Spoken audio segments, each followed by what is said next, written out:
Hi friends, good morning, welcome back to my YouTube channel. কেমন আছো তোমরা সবাই? আশা করছি সবাই খুব ভালো আছে এবং সুস্থ আছো। তো ফ্রেন্ডস, আজ হচ্ছে শনিবার আর 6 তারিখ 6 মাস 2026। তো দেখো, আজ হচ্ছে রবিবার আর সকালে। তো কালকে তোমরা দেখতেই পেলে, ওটা কালকের ভিডিও আমার এডিট করে আপলোড করা হয়ে গেছিলো। তারপরে পড়েছিল বৃষ্টি, আমি শুয়েও পড়েছিলাম। তো ওর বাবাকে বলেছিলাম যে একটু ভিডিও করো। সেই ছেলে মানুষের ভিডিও করার অবস্থা দেখো কীরকম করে ভিডিও করেছে। তো যাই হোক, এতটুকুন তোমাদের সাথে শেয়ার করলাম, যতটুকুন উঠেছে। আমি আর উঠিনি ভিডিও করার জন্য। তো প্রচুর পরিমাণে বৃষ্টি হয়েছে। তো দেখতে পেলে বারান্দাটার কী অবস্থা হয়েছিল, পুরো জল মানে ছিল না, মানে এসে অতটা জল, কিন্তু প্রচুর নোংরা হয়েছিল, কারণ হচ্ছে এসে হাওয়া হয়েছিল অনেক। তো ওটার জন্য তো যাই হোক, ওগুলো কাজ করে আজকে উঠেছি দেরি করে। তো আর কালকে আমি অ্যালার্ম দিইনি, ভেবেছি এক সপ্তাহ তো হয়েই গেল, সকালবেলা উঠছি তো অ্যালার্ম ছাড়াই আমি উঠতে পারবো। কিন্তু ওখানেই আমার ভুলটা হয়ে গেছে, অ্যালার্ম দিইনি, উঠতে আমার হয়ে গেছে দেরি। তো যাই হোক, 8টার সময় উঠেছি। তো 8টার সময় ওঠার পরে তো এখন তো ডেইলি ভিডিও আপলোড হবে, একদিনও বাদ যাবে না। তো যাই হোক, চেষ্টা করব, আর বলবো না, এবার থেকে ভিডিও আপলোড হবেই হবে।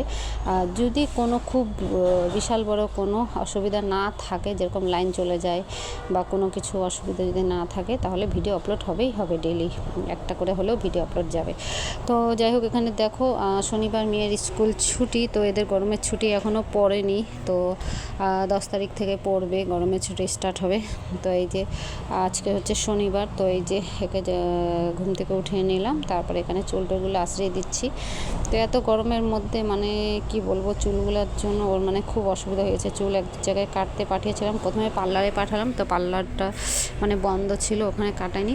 তো আমি বলেছিলাম আজকের দিনটা থাক, তো অন্যদিন পার্লারে কাটাই দেবো সুন্দর করে, ছোটো ছোটো করে। তো কিছুতেই মানলো না, সেদিনই কাটবে। তারপরে সেলুনে গিয়ে কেটে এসেছে। যতই বলি না কেন, আমি নিজে গিয়ে বলে আসলাম যে ছোটো ছোটো করে দিতে, তাও ওরা কাটতেই চায় না, ছোটো করে বড় বড় করে কেটে দিয়েছে। তো এর মধ্যে আর কি আর কাটাবো, ঘরের মধ্যে থাকা, গরমে ছোটো পড়ুক, তারপরেই আবার কাটাবো।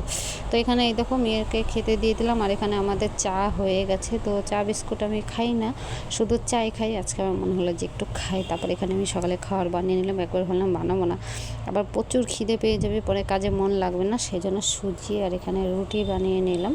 কিন্তু এখানে বানিয়ে নিচ্ছি ঠিকই, এখন কিন্তু টাইম বেশ ভালোই হয়েছে, কিন্তু এখন আমি খাবো না, স্নান পূজা টুজা করে নিই, তারপরে খাবো ধীরে সুস্থে।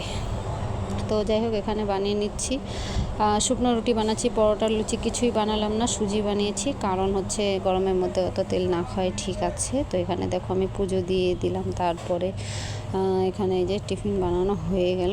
তারপরে আমি এই যে কতগুলো ফুল, আজকে বাড়ির ফুল আছে, আর এগুলো ওর বাবা নিয়ে এসেছে। আজকে আবার কি মনে হলো, ফুল নিয়ে এসেছে, তো সেই ফুল দিয়ে ঠাকুরকে দিয়ে দিলাম পুজো। তো কত সুন্দর লাগছে দেখো। তারপরে একটু ফুল দিয়ে দিলাম এখানে ছড়িয়ে। তো যাই হোক, এখানে খুব সুন্দর লাগছে দেখো। তারপরে এখানে পুজো হয়ে গেল। তারপরে এখানে আমি এই যে টিফিন নিয়ে বসে পড়েছি, সুজি আর রুটি খেয়ে নিই, তারপরে করব আবার রান্না স্টার্ট। তো মেয়েকে পড়তে বসাতে পারলাম না, এখনও অনেক টাইম হয়ে গেছে, আজকে দেরি হয়ে গেছে।